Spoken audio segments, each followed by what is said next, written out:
I'll show what I see to my human brothers who can't see it. It's a privilege. I can give them hope and consolation. Why do we create art? Is it so we can better understand the world, so we can connect with others, so we can feel alive, or so we can bring the wildest figments of our imagination to life?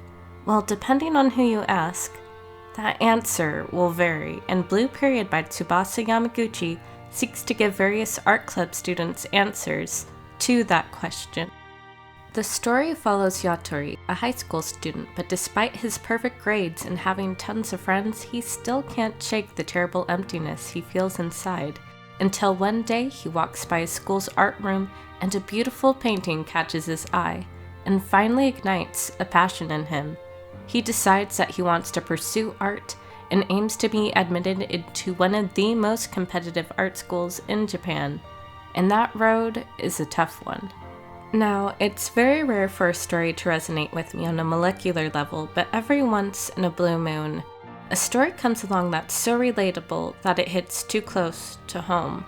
With gut-wrenching vulnerability, Yamaguchi manages to perfectly encapsulate the struggles of being an artist, all the self-doubt, comparing yourself to others, and wondering if what you're doing is a waste of time or worth anything at all. However, despite all the hardship, Blue Period captures the joys of being an artist as well. Yatori finally finds himself able to pour his heart out through his art, and he's able to appreciate the world around him more deeply, see it in a whole new light. For instance, Shibuya in the early dawn isn't just quiet, it's blue. There are these surreal, beautiful moments where Yatori imagines himself interacting with his surroundings. We see him floating in a cityscape as he tries to picture it, or we see a painting playfully winking at him. This manga brings art to life in a way I rarely see done in manga. Now, even if you're not an artist, or into art for that matter, that's okay. Yatori himself starts off as blasé towards art and dissing Picasso, saying, "Pfft, what's so hard about that?" However, we as a reader discover alongside Yatori that creating art is indeed hard work.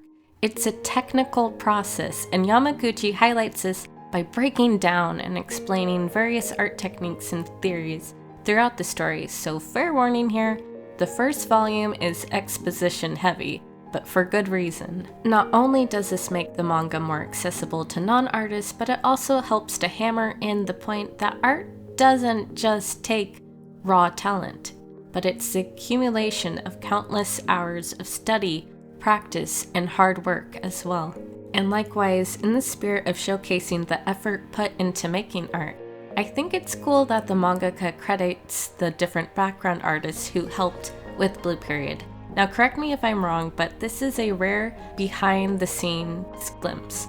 Occasionally I'll hear like Ashita Sui was an assistant on Kingdom, or that Kyu Hayashida was an assistant on Blom. However, that's after the fact and after the artist achieves success themselves. I really wish the practice of crediting background artists became more standard, because for a budding artist to see their name on their published work and further get their name out there for future opportunities, that could mean the world.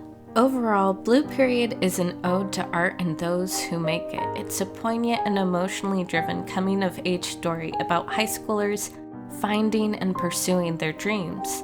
So whether you're an artist or not, I hope you can walk away from Blue Period seeing art in a whole new light.